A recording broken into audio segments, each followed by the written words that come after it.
Hi guys, welcome to my channel. इस session में हम लोग पढ़ने वाले हैं पॉलीमॉर्फिज्म। एंड पॉलीमॉर्फिज्म में हम लोग डिटेल में पढ़ेंगे रन टाइम पॉलीमॉर्फिज्म और उसके एग्जाम्पल भी देखने वाले हैं। सो ये वीडियो अच्छे से और पूरा देखिए। सो पॉलीमॉर्फिज्म क्या होता है तो उसका हम लोग देखेंगे। फर्स्टली डेफिनेशन आपको स्क्रीन पे दिखाई दिया होगा, तो हम लोग पढ़ेंगे। Polymorphism can be defined as ability to take more than one form. सो हम इसको अलग अलग करके पढ़ेंगे। पॉली मतलब मल्टीपल और मॉर्फिज्म मतलब डिफरेंट फॉर्म्स। सो ये क्या हो गया कि multiple form of a same thing, हम उसको पॉलीमॉर्फिज्म कहेंगे। तो पॉलीमॉर्फिज्म के टू टाइप्स होते हैं। फर्स्ट है compile time polymorphism and second है रन टाइम पॉलीमॉर्फिज्म। सो इन दोनों टाइप्स में से हम लोग रन टाइम जो पॉलीमॉर्फिज्म है हम उसको डिटेल में देखेंगे। जो कंपाइल टाइम पॉलीमॉर्फिज्म है वो जो भी ऑपरेशन हम लोग प्रोग्राम रन करते हैं पीसी पे, जो भी ऑपरेशन या रिज़ल्ट हमको देखना है वो कंपाइल टाइम में वो लोग फिक्स करते हैं और कंपाइल टाइम में वो ऑपरेशन कंप्लीट होते हैं, इसीलिए उसे कंपाइल टाइम पॉलीमॉर्फिज्म कहते हैं। तो हम लोग रन टाइम पॉलीमॉर्फिज्म डिटेल में देखेंगे। So let's see run time polymorphism. उसका डेफिनेशन यहाँ पे लिखा हुआ है।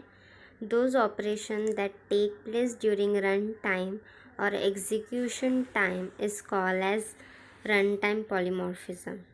सो इसका मतलब क्या होगा, जो भी ऑपरेशन एडिशन हो गया, सब्सट्रैक्शन हो गया, कोई नंबर हमको प्रिंट करना है, फैक्टोरियल निकालना है, जो भी ऑपरेशन है वो कभी होंगे रन टाइम में होंगे, नॉट कंपाइल टाइम, इसीलिए इसको रन टाइम पॉलीमॉर्फिज्म कहते हैं। रन टाइम पॉलीमॉर्फिज्म को लेट बाइंडिंग भी बोलते हैं और डायनामिक बाइंडिंग भी बोलते हैं, और कंपाइल टाइम को अर्ली बाइंडिंग बोलते हैं क्योंकि वो अर्ली होता है, कंपाइल टाइम में होता है और ये रन टाइम में होता है इसीलिए। सो जो रन टाइम पॉलीमॉर्फिज्म है और डायनामिक बाइंडिंग है वो यूजिंग वर्चुअल फंक्शन हम अचीव कर सकते हैं, वही सेकेंड स्टेटमेंट में लिखा हुआ है। Run time polymorphism is achieved using virtual मतलब इमेजिनरी फंक्शन हम लोग यूज़ करते हैं और वर्चुअल कीवर्ड यूज़ करते हैं हम लोग वर्चुअल फंक्शन में और प्रोग्राम में उसे डिस्क्राइब करने के लिए।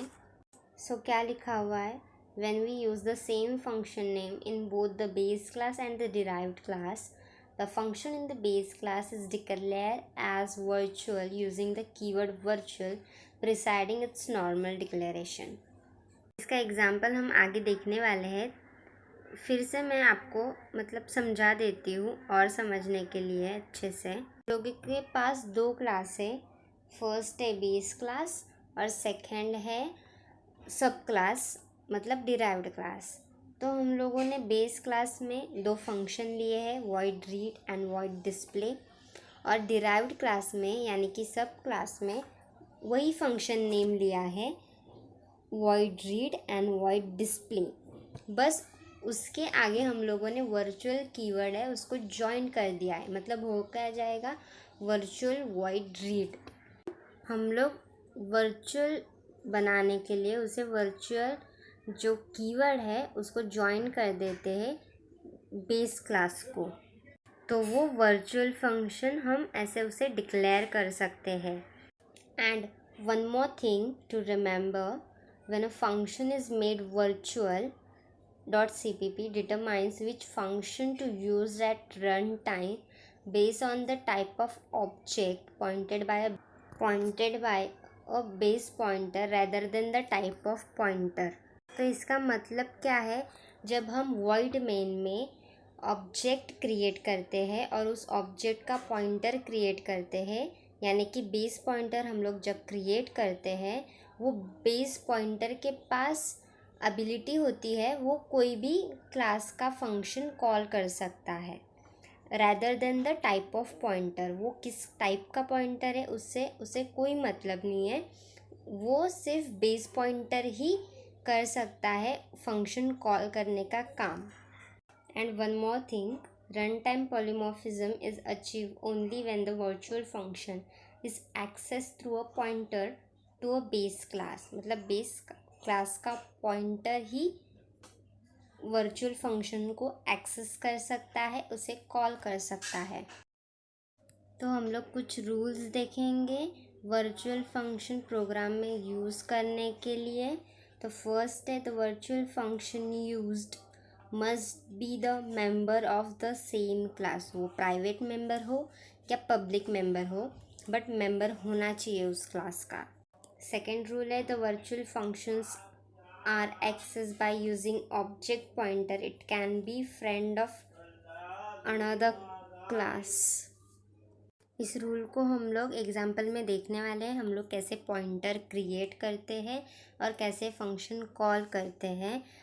And one more thing, it can be a friend of another class. वो दूसरे क्लास का फ्रेंड भी हो सकता है। Okay. And the last one is, a base pointer can point to any type derived class object, but the derived class pointer cannot point to the base class. Okay? तो इसका मतलब क्या है, हम लोगों ने बेस क्लास का pointer create कर दिया तो वो डिराइव्ड क्लास का फंक्शंस भी कॉल कर सकता है, बट डिराइव्ड क्लास का जो हम लोग पॉइंटर क्रिएट करेंगे वो बेस क्लास के फंक्शंस को कभी नहीं कॉल करेगा। ये उसकी कंडीशन है विच मस्ट बी सेटिस्फाइड। तो ये सब रूल्स थे वर्चुअल फंक्शंस के। सो आपके सब डाउट्स जो है वो सब क्लियर हो जाएंगे एग्जाम्पल को सॉल्व करते हैं। तो हम लोग पहले क्वेश्चन पढ़ेंगे। आप लोगों को ऐसे क्वेश्चन आ सकता है, write a program to demonstrate dynamic binding using virtual function. बताया था डायनामिक बाइंडिंग मतलब रन टाइम पॉलीमॉर्फिज्म। तो फर्स्टली हम लोगों ने हेडर फाइल्स लिख लिया है, #include_iostream.h, और सेकेंड हेडर फाइल है #include_conio.h। हम लोगों ने 2 क्लास क्रिएट किए हैं, base class and the sub class. Base class में हम लोगों ने 2 इंटीजर्स लिए हैं, ए और बी, और पब्लिक में हम लोगों ने 2 फंक्शंस डिक्लेयर किए हैं, ये वर्चुअल वॉइड रीड और वर्चुअल वॉइड डिस्प्ले। हम लोग 2 नंबर यूज़र से लेंगे और उसे डिस्प्ले करेंगे। और सब क्लास में हम लोगों ने और 2 इंटीजर्स लिए हैं और उसे 2 फंक्शंस में यूज़र से लिया है उसकी वैल्यूज़ और डिस्प्ले किया है। क्लास में हम लोग टोटल 4 जो वैल्यूज़ है, 4 वैल्यूज़, वो हम लोगों को डिस्प्ले करना है। बट हम लोगों ने सिर्फ बेस क्लास में ही इंट ए और बी डिक्लेयर किया है, हम लोगों ने सब क्लास में वो डिक्लेयर नहीं किया है। और इसका रीज़न है क्योंकि हम लोगों ने पब्लिक में हम लोगों ने फंक्शंस डिक्लेयर किए हैं, इसलिए हम लोगों को फिर से उसे डिक्लेयर करने की ज़रूरत नहीं है। और हम लोगों ने जो दोनों क्लास के फंक्शंस है उसे वर्चुअल कीवर्ड दिया हुआ है, या कि हम लोग वॉइड मेन में उस फंक्शन को कॉल कर सकते हैं। तो हम लोग वॉइड मेन में देखेंगे क्लियर स्क्रीन यूज़ किया हुआ है फंक्शन, फिर हम लोगों ने बेस क्लास का पॉइंटर क्रिएट किया है, फिर बेस और सब क्लास दोनों का ऑब्जेक्ट किया है, और हम लोगों ने पॉइंटर बेस पॉइंटर से दोनों क्लास के फंक्शंस को कॉल किया हुआ है, दोनों क्लास के फंक्शंस को कॉल किया हुआ है, इसलिए हम लोगों को दोनों क्लास की वैल्यूज़ डिस्प्ले होंगी आउटपुट स्क्रीन पर। तो आप लोगों को समझा होगा ये एग्जाम्पल के साथ वर्चुअल फंक्शन क्या होता है, हम लोग कैसे यूज़ करते हैं और किसी लिए यूज़ करते हैं। आप लोगों को मेरा वीडियो अच्छा लगा हो तो लाइक और सब्सक्राइब ज़रूर करना, और आपके लिए मैं ऐसे ही वीडियो बनाते रहूँगी।